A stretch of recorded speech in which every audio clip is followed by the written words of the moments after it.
नमस्कार, आप देख रहे हैं उत्तराखंड का लोकप्रिय डिजिटल न्यूज चैनल पहाड़ टीवी और मैं हूं आपके साथ स्मिता पटवाल। चलिए रुक करेंगे उत्तराखंड की तमाम बड़ी खबरों का, लेकिन उससे पहले एक नजर आज की सुर्खियों पर। पीएम मोदी ने देवभूमि को दी 23 योजनाओं की सौगात, बोले प्रदेश में सत्ता नहीं सेवा भाव वाली सरकार।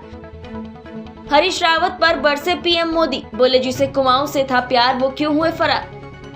पीएम की रैली में बोले सीएम भ्रष्टाचार की कालीक से काला हो चुका है पंजाब, आपकी अकल पर पड़ी झाड़ू। आंदोलन की अनदेखी होने पर उग्र हुए यूकेडी नेताओं ने किया प्रदर्शन, जाम लगाने की कोशिश को पुलिस ने किया नाकाम। हरिद्वार महिला अस्पताल की नर्स मिली कोरोना संक्रमित, स्वास्थ्य विभाग ने ओपीडी की बंद। उत्तरकाशी के बड़ेती बनचोरा मोटर मार्ग में कार दुर्घटनाग्रस्त, एक की मौत एक घायल। प्रधानमंत्री नरेंद्र मोदी ने हल्द्वानी में 17,500 करोड़ की योजनाओं का शिलान्यास और लोकार्पण किया है। प्रधानमंत्री मोदी ने कहा कि उत्तराखंड के लोगों का सामर्थ्य इस राज्य के आधुनिकता की ओर ले जाएगा। यहाँ की मिट्टी की ताकत इस दशक को उत्तराखंड का दशक बनाएगी। पीएम मोदी ने कहा कि आज यहाँ 17,000 करोड़ रुपए से भी अधिक के विकास कार्यों का लोकार्पण और शिलान्यास हुआ है। ये सभी प्रोजेक्ट्स कुमाऊं के सभी साथियों को बेहतर कनेक्टिविटी और बेहतर सुविधाएं देने वाले हैं। उत्तराखंड में बढ़ रहा आधुनिक इंफ्रास्ट्रक्चर, 4 धाम महापरियोजना, नए बन रहे रेल रूट्स इस दशक को उत्तराखंड का दशक बनाएंगे। जिस कदर यहाँ आज एक किस्म से विकास की नदियाँ बही, इससे पहले देहरादून की रैली में इसी तरह का विकास की एक इबादत लिखी और आज एक नया इतिहास लिख दिया है। 46 साल पहले से जो योजना चली आ रही थी, जितने भी हमारे पूर्व में हुक्मरान रहे हैं उन्होंने कभी सोचा ही नहीं, और 46 साल के बाद आज मोदी जी ने लखवाड़ की योजना का शुभारंभ किया है। आप समझ सकते हैं कि पहले की सरकारों ने कैसा काम किया होगा। मोदी जी ने स्वयं जनता से पूछा कि 46 साल बाद आज श्री गणेश हो रहा है, जो पूर्व में लोग थे वो गुनाहगार हैं कि नहीं। जो सत्ता में थे लोगों ने हाथ उठा के ताली बजा के कहा कि वास्तव में वो गुनाहगार हैं। आवाज़ें भी उतनी आ रही थी, उत्साह भी उतना ही था। अकेले हल्द्वानी शहर को 2,000 करोड़ की योजना दी है। कोई शहर नहीं छूटा है। जो कनेक्टिविटी है, चाहे प्रधानमंत्री सड़क योजना से हो, NH है वो, NHAI हो, लगातार आप देख रहे हैं हम बॉर्डर इलाके तक पहुंच गए हैं। धन्यवाद दिया है जिस अपार जन समूह ने आकर के आज ये सिद्ध किया कि उत्तराखंड का भला ये मोदी जी कर रहे हैं और भारतीय जनता पार्टी कर सकती है। ये इससे सिद्ध किया कि आने वाले दिनों में भारतीय जनता पार्टी की सरकार फिर से बनना निश्चित है। उत्तराखंड वासियों ने आज की रैली में जो अपेक्षा रखी थी उससे कई गुना बढ़कर उन्होंने उपहार हमारे उत्तराखंड को दिए हैं। और इतनी बड़ी योजनाएं, जमरानी बांध परियोजना जो 45 सालों से लटकी हुई थी, उसको आज अंजाम दिया कि उस पर अब काम तुरंत चालू होगा। सैनिकों पर बोले, पूर्व सैनिकों पर बोले, यहाँ की माताओं बहनों की परेशानियों पर बोले, और अगला जो दशक होगा वो उत्तराखंड का दशक होगा। ये भी मोदी जी कह के गए हैं। परम सौभाग्य हम सब उत्तराखंड वासियों का कि मोदी जी आए और सारी घोषणाएं कर गए। आने से यहाँ की सारी जनता बहुत ही उत्साहित है और जिन विषयों को मोदी जी ने यहाँ पे छुआ और इतनी बड़ी बड़ी योजनाओं का यहाँ पर आज शिलान्यास हुआ, निश्चित तौर पे उत्तराखंड को एक बड़ी सौगात मोदी जी यहाँ पर दे के गए हैं, जिससे उत्तराखंड वासी कहीं न कहीं लाभान्वित होंगे। और हमें पूरी उम्मीद है कि आगामी चुनाव में इसका बहुत अच्छा लाभ यहाँ पर उत्तराखंड को मिलने वाला है। धन्यवाद। नरेंद्र मोदी जी का उत्तराखंड से और विशेषकर कुमाऊं से, हमारे पहाड़ों से बहुत बड़ा लगाव है और पहाड़ के प्रति हमेशा सोचते हैं। और उत्तराखंड को चाहे केदारनाथ धाम हो, चाहे पहाड़ का विकास हो, कई परियोजना उन्होंने दी। और जब से माननीय नरेंद्र मोदी जी प्रधानमंत्री बने हैं, लगातार आज तक इतनी समय जितना समय उत्तराखंड को माननीय नरेंद्र मोदी जी देते हैं, इतना समय आज तक किसी प्रधानमंत्री ने नहीं दिया।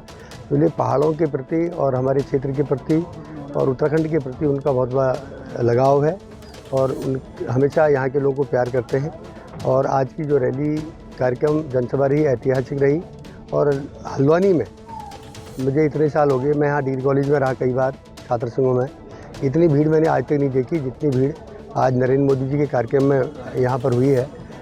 उत्तराखंड विधानसभा चुनाव 2022 के प्रचार के लिए प्रधानमंत्री नरेंद्र मोदी कल 30 दिसंबर को कुमाऊं के प्रवेश द्वार हल्द्वानी पहुंचे। दिसंबर महीने में प्रधानमंत्री का दूसरा उत्तराखंड दौरा है। पीएम के स्वागत के लिए मुख्यमंत्री धामी सहित पूरी कैबिनेट हल्द्वानी में मौजूद रही। पीएम के संबोधन से पहले सीएम ने पीएम का आभार जताया और देश के पहले सीडीएस दिवंगत बिपिन रावत को याद किया। इस दौरान सीएम धामी ने कांग्रेस और आप पर भी निशाना साधा। उन्होंने कहा कि कांग्रेस की सरकार ने हमेशा भ्रष्टाचार को बढ़ावा देने जैसे कार्य किए हैं। उन्होंने काम कम कारनामे ज्यादा किए हैं। कांग्रेस का पंजा भ्रष्टाचार की कालिक से काला हो चुका है। साथ ही सीएम ने आम आदमी पार्टी पर तंज कसते हुए आप और कांग्रेस को एक दूसरे का पूरक बताया। उन्होंने कहा कि प्रदेश में एक और पार्टी अपना पांव पसारना चाहती है, लेकिन इनकी अक्ल पर झाड़ू फिरी है। हल्द्वानी की जनसभा में पीएम मोदी ने विपक्ष पर निशाना साधते हुए कहा कि उत्तराखंड और देश के लोग बर्बादी लाने वाले लोगों का कच्चा चिट्ठा खोल चुके हैं और उनका सच जान चुके हैं। आज हमारी सरकार सबका साथ सबका विकास के मंत्र के साथ तेज गति से देश को नई ऊंचाई पर ले जाने में जुटी है। हरीश रावत पर पीएम मोदी ने निशाना साधते हुए कहा कि इस दौरान ऐसे लोग भी देखे हैं जो कहते थे चाहे उत्तराखंड को लूट लो पर मेरी सरकार बचा लो। ये लोग उत्तराखंड से प्यार करने का सोच भी नहीं सकते। जिसे कुमाऊं से प्यार हो वो कुमाऊं छोड़कर जा भी नहीं सकता। वैसे आज सब जनता जनार्दन इन लोगों की सच्चाई जान चुकी है, तो इन लोगों ने एक नई दुकान खोल रखी है। वो दुकान है अफवाह फैलाने की। अफवाह बनाओ, फिर उसे प्रसारित करो और उसी अफवाह को सच मानकर दिन रात चिल्लाते रहो। कल 30 दिसंबर को SFI DAV कॉलेज इकाई ने 52वें स्थापना दिवस का कार्यक्रम स्थानीय कार्यालय में किया। कार्यक्रम का संचालन इकाई उपाध्यक्ष कामरेड सोनाली नेगी और कार्यक्रम की अध्यक्षता कामरेड मनोज कुंवर द्वारा की गई। कार्यक्रम में वक्ताओं ने अपनी बातें रखी। इस अवसर पर प्रदेश अध्यक्ष नितिन मलेठा ने कहा कि छात्रों को हमेशा शिक्षा के लिए संघर्ष करना चाहिए। SFI DAV इकाई ने स्थापना दिवस के कार्यक्रम के बाद जिला समाज कल्याण अधिकारी का घेराव किया। SFI 27 दिसंबर को पहले ही इस संबंध में ज्ञापन दे चुका था, लेकिन अभी तक कोई जवाब नहीं दिया गया है। विधानसभा चुनाव 2022 नजदीक आते ही सभी राजनीतिक पार्टियां एक दूसरे पर हमलावर हैं। कांग्रेस प्रदेश प्रवक्ता गरिमा मेहरा दसोनी ने भाजपा पर हमला करते हुए कहा कि हल्द्वानी में आयोजित प्रधानमंत्री नरेंद्र मोदी की रैली फ्लॉप रही। दसोनी ने कहा कि भाजपा की रैली में लोग नहीं आ रहे थे, जिसके चलते भाजपा ने भीड़ जुटाने के लिए स्कूली छात्र छात्राओं का सहारा लिया और उन्हें रैली में शामिल कर दिया। देखिए 4 दिसंबर की यहाँ देहरादून के परेड ग्राउंड की फ्लॉप रैली के बाद उत्तराखंड भाजपा के पैरों से जैसे ज़मीन निकल गई। 24 दिसंबर को हल्द्वानी में प्रधानमंत्री मोदी की दूसरी चुनावी जनसभा प्रस्तावित थी, लेकिन 16 दिसंबर की राहुल गांधी की अभूतपूर्व सफल रैली के चलते उन्होंने उस तारीख को आगे खिसकाकर 30 दिसंबर कर दिया। लेकिन हालत तो तब और ख़राब हो गई जब कुर्सियाँ नहीं भर रही थी। उधम सिंह नगर के सारे बच्चों की बसों को रोककर स्कूल को बंद करने के आदेश जिलाधिकारी ने दिए और उसके बाद वो तमाम स्कूल के बच्चे मोदी जी की रैली में पहुंचाए गए क्योंकि कुर्सियां नहीं भरी जा रही थी। कैसी विडंबना है, बढ़ेगा इंडिया तो पढ़ेगा इंडिया, इस तरह की बात करने वाले लोग, ऐसे नारे देने वाले लोग आज बच्चों की पढ़ाई भी रोक रहे हैं और उनका इस्तेमाल अपनी राजनीतिक रोटियां सेकने के लिए कर रहे हैं। मोदी जी बार बार यहाँ पर आ रहे हैं और ये साबित कर रहे हैं कि स्थानीय विधायक और मंत्री सब निकम्मे हैं, मेरे चेहरे पे मुझे वोट दो, ये शायद मोदी जी कहना चाहते हैं। पर शायद इस बार मोदी जी का सिक्का भी चलने वाला नहीं है। आम आदमी पार्टी के प्रदेश प्रवक्ता और कोटद्वार विधानसभा के प्रभारी अरविंद वर्मा के नेतृत्व में कल 30 दिसंबर को आम आदमी पार्टी ने भाजपा सरकार और नगर निगम का पुतला फूंका। उनका कहना है कि भाजपा सरकार द्वारा जब कोटद्वार में नगर निगम लागू किया गया था तब उनका कहना था कि 5 साल तक कोई टैक्स नहीं लिया जाएगा, लेकिन अब शहरी व्यापारियों पर लाइसेंस शुल्क और समस्त नगर निगम में हाउस टैक्स लगाया जा रहा है, जो कि सत्ता के प्रभाव में जनता के दोहन का कार्य किया जा रहा है, जिसका आम आदमी पार्टी पुरजोर विरोध करती है। देखिए ये पुतला जो दहन किया गया है, ये इस संबंध में किया गया है कि कांग्रेस सरकार जब सत्ताधारी थी उत्तराखंड में तो उनके द्वारा नोटिफिकेशन किया गया था कि जो भी नगर निगम या नगर पालिका का क्षेत्र है उसमें कर, चाहे वो हाउस टैक्स से संबंधित हो या व्यावसायिक जो प्रतिष्ठान है उनसे संबंधित, 8 से 9 गुना बढ़ाने की उसमें ये एक प्रस्ताव शासन आदेश जारी किया गया था। अब इसके बाद 2019 में भाजपा सरकार जो सत्ताधारी है उसने ये किया कि जो भी नगर निगम क्षेत्र में, नगर पालिका क्षेत्र में जितने भी व्यावसायिक प्रतिष्ठान पड़ते हैं, चाहे छोटे हों चाहे बड़े हों, उनको सबके टैक्स की जद में लेना होगा। वो किसी प्रकार का व्यवसाय करते हों, व्यवसाय वो तब करेंगे जब टैक्स देंगे। तो मेरा ये कहना है कि उत्तराखंड बना, उसके बाद आप भाजपा कांग्रेस सत्ता में आई, उसके बाद भाजपा सत्ता में आई, फिर कांग्रेस आई, भाजपा सत्ता में आई उसके बाद, तो ये लगातार जनता का दोहन किया जा रहा है। व्यवसायी टैक्स जो ये व्यापारियों के ऊपर लगाने जा रहे हैं, जो नगर पालिका के बाहर भी हैं।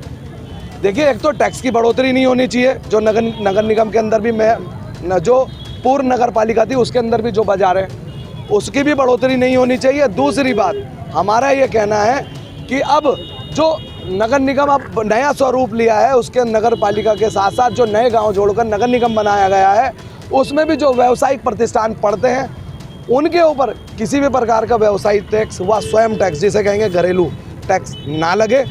इसी बात को लगातार आम आदमी पार्टी आज ही नहीं, प्रारंभ से इस बात का विरोध करती चली।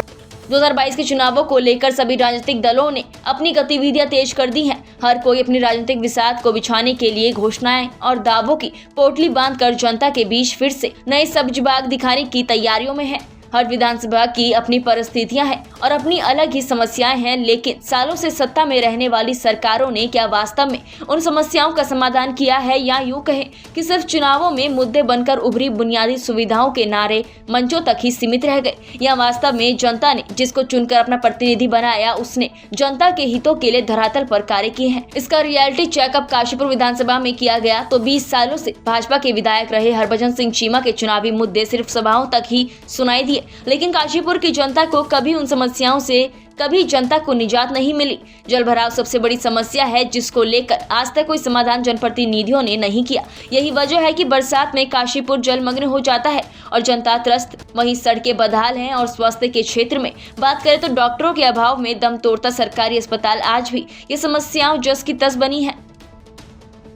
गदरपुर के गुलरभोज और जलाशय लगातार टूरिस्ट डेस्टिनेशन और साहसिक खेल के केंद्र के रूप में विकसित हो रहा है और अब यहां हजारों की संख्या में टूरिस्ट घूमने आते हैं, जिससे क्षेत्र के लोगों को रोजगार मिल रहा है। इसी के चलते कल 30 दिसंबर को उत्तराखंड के कैबिनेट मंत्री अरविंद पांडे ने टूरिस्ट डेस्टिनेशन और जलाशय में दूसरी नौकायन केंद्र का उद्घाटन किया।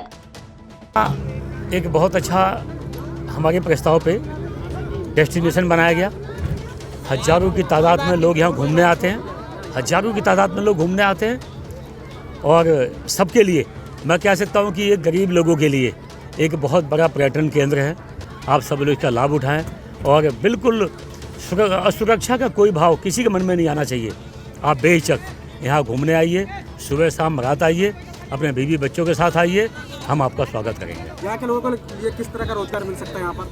आपने देखा होगा कि पहले यहाँ कुछ भी आने जाने का कोई साधन नहीं था, कोई चाय या भोजन जलपान इसकी कोई ठिया नहीं था। आज सैकड़ों लोगों ने ढाबा, अपनी चाय की दुकान, भोजन की व्यवस्था, हर तरह से व्यवस्था की है। किसी को कोई किसी प्रकार की दिक्कत नहीं आने दी जाएगी। मैं अभी तक एक पॉइंट पर बोटिंग कार्यक्रम चल रहा था, जिसमें कि काफ़ी लोगों को वहाँ पर रोज़गार भी मिला हुआ था। अब उसको एक्सटेंड करके एक दूसरा पॉइंट भी तैयार किया गया है, जिसमें आज रैंप का उद्घाटन किया गया है और इसमें आगे आने वाले समय में यहाँ पर बोटिंग होगी और यहाँ पर भी लोगों को रोज़गार मिलेगा और पर्यटन को बढ़ावा मिलेगा और टूरिस्टों का आवागमन भी बढ़ेगा। रामनगर पहुंचे आचार्य प्रमोद कृष्णन ने कहा कि भाजपा चाहे हल्द्वानी में आए या अन्य कहीं भी रैलियां करे, इस बार कोई लाभ नहीं होने वाला है। उन्होंने कहा कि उत्तराखंड में इस बार कांग्रेस की सरकार बनने जा रही है। उन्होंने कहा कि उत्तराखंड की जनता ने इसका मन बना लिया है। उत्तराखंड में भाजपा सरकार मुख्यमंत्री को बदलने वाली सरकार बन गई है। एक मुख्यमंत्री जो निर्णय लेता है उसको दूसरा मुख्यमंत्री बदल देता है और दूसरे मुख्यमंत्री के द्वारा लिए गए निर्णय को तीसरा मुख्यमंत्री बदल रहा है। उन्होंने कहा कि उत्तराखंड में भाजपा के मंत्री खुद भाजपा से नाराज चल रहे हैं। कांग्रेस से गए भाजपा में सभी मंत्री जल्द ही एक के बाद एक आपको वापस कांग्रेस में आते हुए दिखाई देंगे। देखिए, उत्तराखंड में कांग्रेस की गवर्नमेंट बनने जा रही है। प्रधानमंत्री जी ताबड़तोड़ रैलियां करें या ताबड़तोड़ भाषण दें, उत्तराखंड की जनता ने परिवर्तन का मन बना लिया है। और बीजेपी की जो सरकार चल रही है, 3 महीने में 2-2, 3-3 चीफ मिनिस्टर बदलते हैं। पहला चीफ मिनिस्टर जो फैसले लेता है उसे दूसरा पलट देता है, जो दूसरा फैसले लेता है उसे तीसरा पलट देता है। उनके आधे मिनिस्टर छोड़ के भागने को तैयार हैं। हमारे यहाँ से जितने लोग गए थे वो वापस आने को तैयार हैं। तो बीजेपी की दुकान का शटर डाउन होने जा रहा है उत्तराखंड में। उत्तर प्रदेश में देखिए चुनाव है, उत्तर प्रदेश में कांग्रेस 400 सीटों पे लड़ेगी, प्रियंका गांधी जी के नेतृत्व में चुनाव हो रहा है। मुझे लगता है उत्तर प्रदेश की जनता जाति और धर्म की राजनीति से तंग आ चुकी है और फिर 32 साल बाद कांग्रेस की तरफ लौटना चाहती है। समाजवादी पार्टी घोर जातिवादी पार्टी है, समाजवादी पार्टी से कांग्रेस का अलायंस होने की संभावना नहीं है। समाजवादी पार्टी से हमने 2017 में अलायंस किया था, जो उनके पापों की गठरी है, उसका फल भी हमें भोगना पड़ा। रुद्रप्रयाग के सुमेरपुर में रेलवे निर्माण कार्य कर रही मेगा कंपनी के खिलाफ मजदूरों का प्रदर्शन कल 30 दिसंबर को भी जारी रहा। मजदूरों ने तीनों कार्यस्थलों पर काम ठप करवाया। रेलवे की मेगा कंपनी ने 5 संविदा श्रमिकों को नौकरी से निकालने का फरमान भी जारी कर दिया, जिससे आंदोलन और उग्र होने की संभावना है। संविदा श्रमिक संघ संबद्ध सीटू का रेलवे की कार्यदायी संस्था mega engineering and infrastructure company के खिलाफ आंदोलन और कार्य बहिष्कार जारी है। रुद्रप्रयाग में सुमेरपुर के मजदूरों की हड़ताल दूसरे दिन भी शांतिपूर्ण तरीके से जारी रही। कंपनी और जिला प्रशासन द्वारा मजदूरों को डराने धमकाने सहित सारे षड्यंत्रों को असफल कर काम से वितरित रहने के साथ साथ तीनों कार्यस्थलों पर एकजुटता दिखाते हुए मजदूरों ने दिन भर धरना दिया। मजदूरों ने संकल्प लिया है कि जब तक मजदूरों की मांगे पूरी नहीं होगी तब तक कार्य बहिष्कार जारी रहेगा। हमारा जो मांगे है जैसे टनल अलाउंस देना था, वो टनल अलाउंस देगा, लेकिन आरसीबी अलाउंस पहले कंपनी दे रहा है, लेकिन अभी इस महीना आरसीबी अलाउंस को काट दिया।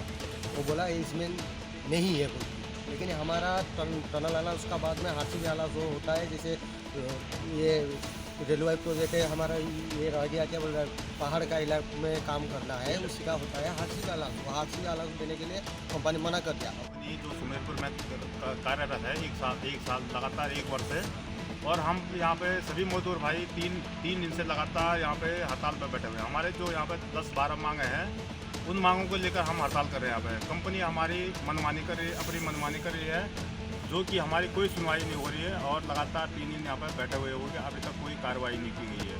हमारी मांगों को लेकर के हमको धमकाया जा रहा है। जौलजीबी मेले में हुए स्टार नाइट कार्यक्रमों का भुगतान न होने से कलाकार परेशान हो गए हैं, जिसे लेकर कल 30 दिसंबर को कलाकार तहसील कार्यालय धारचूला में अनशन पर बैठ गए हैं। बता दें कि काली और गोरी के संगम में लगने वाले ऐतिहासिक जौलजीबी मेले का सफल आयोजन के लिए जौलजीबी मेला कमेटी के द्वारा स्टार नाइट कार्यक्रम को आयोजित किया जाता है, जिसमें भारी कलाकारों को बुलाया जाता है। बता दें कि 1 महीना बीत जाने के बाद भी कलाकारों का भुगतान न होने से कलाकार तहसील के चक्कर काट रहे हैं। भुगतान न होने से कलाकारों के द्वारा एसडीएम कार्यालय के बाहर क्रमिक अनशन में बैठने को मजबूर हो गए हैं। जौलजीबी मेला जो है एक ऐतिहासिक मेला है। 2019 का आज तक मुझे जो है उस कार्यक्रम का 2019 का मुझे पेमेंट नहीं हुआ है। और साथ ही देखिए यहाँ पर मैं 3 नाइटों के रूप में मेरे को फौजी ललित मोहन जोशी जी, जितेंद्र तुमक्याल जी और ख़ुद मेरी एक नाइट के लिए मैं कोटेशन दिया था। तो उसमें जो है हमें फ़ोन के द्वारा अवगत कराया गया कि आप लोगों का कार्यक्रम यहाँ 17, 18 और 21 तारीख में आप लोगों का कार्यक्रम लग चुका है। और हम अपने जेब से पैसा खर्च करके हम जो है उस मेले को सफल आयोजन के लिए हम लोगों ने वहाँ पर कार्यक्रम किए। लेकिन आज जो है यहाँ हमें प्रशासन कहता है कि तुम्हें किसने बुलाया, तुम किस लिए आए हो। हमने बुलाया तुम्हें, कहते हैं हमारे माननीय एसडीएम साहब। सर अभी जो है 30-30 हज़ार रुपये का चेक हमारे लिए बोला ये ले जाना है, इसको ले जाओ, नहीं तो जो है हम कोई पैसा नहीं दे रहे। आगे अभी एक तरफ तो आप क्या करेंगे? आगे सर मैं आज और कल जो है कर्मिक अनशन में हूँ। परसों से मैं आमरण अनशन में मैं बैठूंगा यहीं पे, और इस बीच मुझे कुछ होता है इसके लिए जो है एसडीएम साहब जवाबदार रहेंगे, या जो मेला करवा रहे हैं वो जो है जवाबदार रहेंगे। विधानसभा सामान्य निर्वाचन 2022 से संबंधित मीडिया कार्यशाला का आयोजन पुराने कलेक्ट्रेट में किया गया। इस कार्यशाला में मीडिया प्रतिनिधियों द्वारा प्रतिभाग किया गया। कार्यशाला की अध्यक्षता करते हुए जिला निर्वाचन अधिकारी वंदना सिंह ने सभी मीडिया प्रतिनिधियों से आगामी विधानसभा चुनाव के सफल संपादन के लिए सहयोग की अपेक्षा की। उन्होंने कहा कि मतदाता जागरूकता के साथ साथ लोकतंत्र के चौथे स्तंभ के रूप में निर्वाचन के दौरान मीडिया की महत्वपूर्ण भूमिका होती है। उत्तरकाशी जनपद के चिन्यालीसौर प्रखंड के बड़ेथी बनचोरा मोटर मार्ग पर गुनाली नामे तोक के पास एक इंडिगो कार बनचोरा से बड़ेथी आते समय दुर्घटनाग्रस्त हो गई। कार में 2 लोग सवार थे, जिनमें से मूर्तिराम पुत्र कमल नयन निवासी ग्राम जोखारी जिला उत्तरकाशी की मौके पर ही दर्दनाक मौत हो गई और रोशन लाल निवासी डांग जिला उत्तरकाशी गंभीर रूप से घायल हो गया। घटना की सूचना मिलते ही बनचोरा पुलिस चौकी से पुलिस टीम तत्काल मौके पर पहुंची और गंभीर घायल युवक को स्थानीय ग्रामीणों की मदद से सड़क तक पहुंचाया गया, जिसे 108 की मदद से CHC चिन्यालीसौन पहुंचाया गया। भारतीय महिला क्रिकेट टीम की सदस्य और दून की बेटी स्नेहा राणा को श्री गुरु राम राय विश्वविद्यालय ने गुरुवार को सम्मानित किया। स्नेहा राणा श्री गुरु राम राय विश्वविद्यालय की ब्रांड एम्बेसडर भी है। विश्वविद्यालय ने सम्मान स्वरूप उन्हें 1 लाख रुपए का चेक और प्रशस्ति पत्र भेंट कर सम्मानित किया गया। स्नेहा राणा ने विश्वविद्यालय की महिला क्रिकेट टीम के साथ मैच खेला और युवा खिलाड़ियों को क्रिकेट के टिप्स भी दिए। विकासनगर विधायक मुन्ना सिंह चौहान ने कल 30 दिसंबर को दिनकर बिहार क्षेत्र में करीब 55 लाख रुपए की लागत से बनने जा रहे नलकूप का भूमि पूजन कर शिलान्यास किया। बता दें कि पूर्व में बाबूगढ़ ग्राम पंचायत क्षेत्र में आने वाले ये क्षेत्र अब नगर पालिका क्षेत्र में है, जहां के लोग पेयजल की कोई उचित व्यवस्था के न होने से पेयजल की समस्या झेल रहे थे, जिसके चलते अब यहां नलकूप की व्यवस्था हो जाने के बाद यहां के लोगों को पर्याप्त मात्रा में पेयजल मिल सकेगा। इस दौरान विधायक मुन्ना सिंह चौहान ने बताया कि क्षेत्र का विकास करना और क्षेत्रीय जनता की समस्याओं को दूर करना उनकी प्राथमिकता है। रिग मशीन सामने खड़ी है, तुरंत ट्यूबवेल स्थापना का काम प्रारंभ हो गया है और ये क्षेत्र यहाँ पे पेयजल का गंभीर संकट था, एक क्राइसिस एरिया था और यहाँ पर केवल टैंकर भेज करके तो समस्या का समाधान नहीं हो सकता ना, इसलिए नगर पालिका क्षेत्र में एक यहाँ पर एक दिनकर बिहार में क्राइसिस एरिया थे, एक दिनकर बिहार में और एक केसर बाग में ट्यूबवेल बोरिंग का काम कंप्लीट हो गया, उसका 2-3 दिन में संयोजन हो जाएगा। यहाँ पे ये 2-3 दिन में बोरिंग का काम हो जाएगा, संयोजन हो जाएगा, पेयजल की फिलहाल काफ़ी समय तक के लिए समाधान हो गया। उसके अलावा भी दोनों जगह के लिए मुख्यमंत्री घोषणा के तहत एक बृहद योजना भी तैयार हो गई। सर, आपने अपने बात की थी अभी स्मार्ट सिटी की तरफ से विकासनगर के विकास के लिए क्या कुछ योजना है, उसमें क्या कुछ है? उसमें AIIB Asian infrastructure investment bank के एक प्रोजेक्ट हमने तैयार कराया था लगभग 257 करोड़ का। चूँकि AIIB में कुछ चीज़ों को लेकर के भारत सरकार ने कुछ एडवाइजरी थी जो चीन के साथ हमारी तनातनी थी, उस वजह से उस प्रोजेक्ट को थोड़ा सा हमें माइग्रेट करना पड़ा। उसको AIIB से हटा करके पहले हम एक फ्रेंच एजेंसी में ले गए और अब उसको ADB में ले जा रहे हैं। तो अभी उसकी शुरुआत हो गई है, लैंड वगैरह के जितने इशूज़ थे वो हमने क्लियर कर दिए। DPR उसकी ऑलमोस्ट बन गई है, DPR उसकी बन चुकी है, वो इम्प्लीमेंट भी होना शुरू हो गया होता यदि वो चीन वाला एंगल हमारे पास नहीं आया होता। लेकिन भविष्य में वो जो यहाँ का अर्बन डेवलपमेंट का प्रोजेक्ट है विकास नगर के लिए, वो भी इम्प्लीमेंट होगा। तो कब तक उम्मीद करें जनता में? अगले 1 साल में उसको भी क्लियरेंस होगी और विकास नगर का सकल सूरत सब। डोईवाला CHC के अनुबंध को समाप्त करने की मांग को लेकर उत्तराखंड क्रांति दल का डोईवाला हॉस्पिटल पर पिछले 48 दिनों से जहां आंदोलन चल रहा है, तो वहीं शासन प्रशासन स्तर पर इन आंदोलन की अनदेखी होने से नाराज UKD नेताओं और तमाम महिला कार्यकर्ताओं ने कल 30 दिसंबर को शासन प्रशासन के खिलाफ जोरदार प्रदर्शन करते हुए डोईवाला चौक तक रैली निकाली। डोईवाला चौक पर सरकार के खिलाफ जमकर नारेबाजी की और UKD की महिलाओं ने चक्का जाम लगाने की कोशिश भी की, लेकिन भारी संख्या में उपस्थित पुलिस बल ने महिलाओं के द्वारा जाम लगाने की कोशिश को नाकाम करते ट्रैफिक को सुचारू रूप से चलाए रखा। इस बीच कुछ महिला आंदोलनकारियों से पुलिस महिला और महिला पुलिस कर्मियों की तीखी नोकझोंक भी हुई। हमारा ये आंदोलन अनुबंध को निरस्त कराने की मांग को लेकर के है और अनुबंध निरस्त कराने तक हमारा ये आंदोलन जारी रहेगा।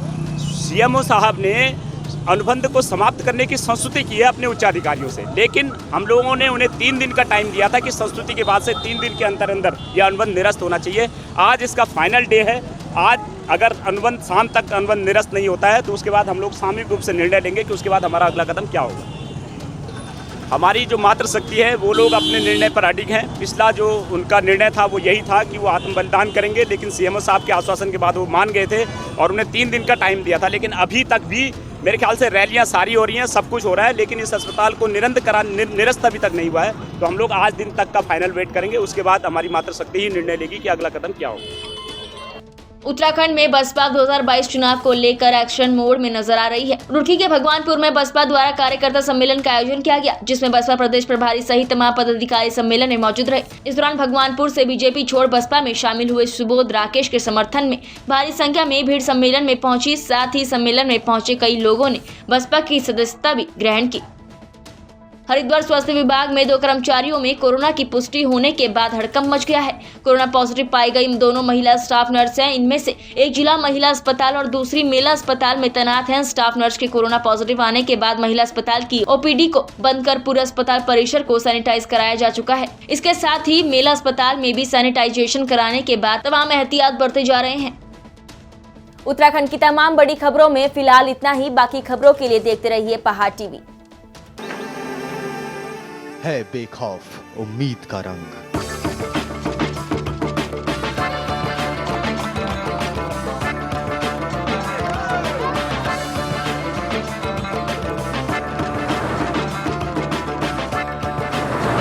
है आस्था भी।